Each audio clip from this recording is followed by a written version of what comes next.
आखिरकार योगी की सौगंध हुई पूरी। सालों पहले गोरखनाथ मंदिर में खाई थी जो कसम, उसका मिल गया फल। मोदी तक पहुंची बात तो वो भी करने लगे बाबा को सलाम। योगी ने एक बार फिर इतिहास बना डाला, भगवा रंग में माफिया की संपत्ति को रंग डाला। खुशी से झूम उठा पूरा प्रदेश। अखिलेश मायावती भी बोले बाबा है सुपर डुपर हिट। फातिमा की आंखों से योगी के लिए छलक उठे आंसू, मौलानाओं को लगी मिर्ची। बाबा के एक्शन से सन्न रह गए विरोधी, हो गया बवाल। पहले अतीक की संपत्ति पर बुलडोजर चलवाया, फिर अतीक के गुनाहों का हिसाब हुआ और अब अतीक की अवैध जमीन पर बाबा ने गरीबों को मकान दिया। देखकर हर कोई सोच में पड़ गया।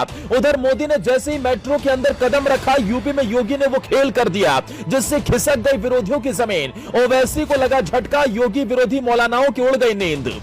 योगी ने आज से ठीक 8 साल पहले गोरखनाथ मंदिर में जो खाई थी सौगंध, आखिरकार आज वो पूरी कर दिखाई।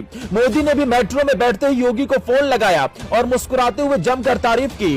बाबा ने उस जमीन पर आज सनातन का झंडा बुलंद कर दिया जहां कभी माफिया अतीक की तूती बोला करती थी। बाबा ने आज एक बार फिर देश के करोड़ों लोगों का दिल जीत लिया।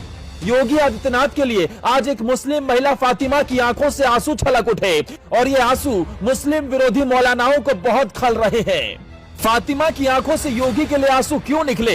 फातिमा ने ऐसा क्या कहा जो मौलानाओं में मच गया हड़कंप? वो बताएं, लेकिन उससे पहले जान लीजिए योगी आदित्यनाथ ने ऐसा क्या कर दिया जिसने पूरे देश में एक बार फिर बाबा का डंका बजा दिया।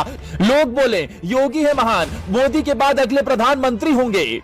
सूबे के मुख्यमंत्री योगी आदित्यनाथ ने लाभार्थियों को उनके घर के सपनों की चाबी सौंपी। लाभार्थी भी घर की चाबी पाकर बेहद खुश दिखाई दिए। लोगों ने कहा योगी है तो कैसा डर, माफिया तो मिट्टी में मिल गए और हम गरीबों को हमारा घर योगी सरकार ने दे दिया। अब आप सोच रहे होंगे घर तो मोदी भी दे रहे हैं और बीते कई सालों से गरीबों को आवास दिए जा रहे हैं, तो इसमें योगी ने नया क्या कर दिया? तो जरा पूरी कहानी 1 मिनट में सुन लीजिए। दरअसल जिस जमीन पर ये फ्लैट बनाए गए हैं उस पर कभी माफिया अतीक का कब्जा हुआ करता था। लोग इस तरफ देख भी नहीं सकते थे, लेकिन आज योगी ने माफिया को मिट्टी में मिलाने के बाद इस अवैध जमीन पर मकान बनाकर लोगों को चाबी सौंप दी। मुख्यमंत्री योगी आदित्यनाथ ने माफियाओं से जब्त की गई जमीन पर प्रधानमंत्री आवास योजना के तहत बने फ्लैटों की चाबियां 76 परिवारों को सौंपी और कीमत जानकर तो आपके पैरों तले जमीन खिसक जाएगी। ये आलीशान फ्लैट योगी आदित्यनाथ ने सिर्फ गरीब परिवारों को 3 लाख रुपए में दिए। दरअसल लूकरगंज में स्थित 1731 वर्ग मीटर नजूल भूखंड पर प्रयागराज विकास प्राधिकरण ने प्रधानमंत्री आवास योजना के तहत 76 फ्लैट बनाए। 9 जून को लॉटरी के जरिए आवास योजना के फ्लैट पात्रों को आवंटित किए गए थे। माफिया अतीक अहमद ने इस जमीन पर कब्जा कर लिया था। पीटीए ने 13 सितंबर 2020 को इस जमीन को मुक्त कराया था। प्रदेश सरकार ने नई पहल करते हुए जमीन पर आवास बनाकर गरीबों को देने का फैसला लिया था, जिसके बाद आखिरकार मुख्यमंत्री योगी आदित्यनाथ का सपना पूरा हुआ।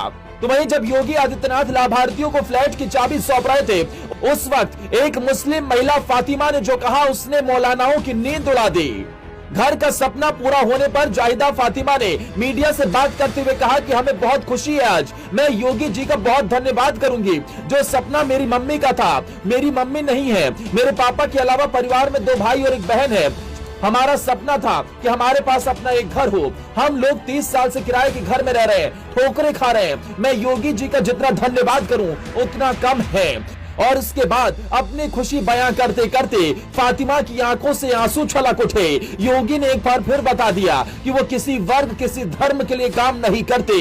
योगी प्रदेश के गरीबों के लिए, योगी प्रदेश की जनता के लिए काम करते हैं। लेकिन फातिमा के आंसुओं से योगी को बदनाम करने वाले मुसलमानों की नींद उड़ गई।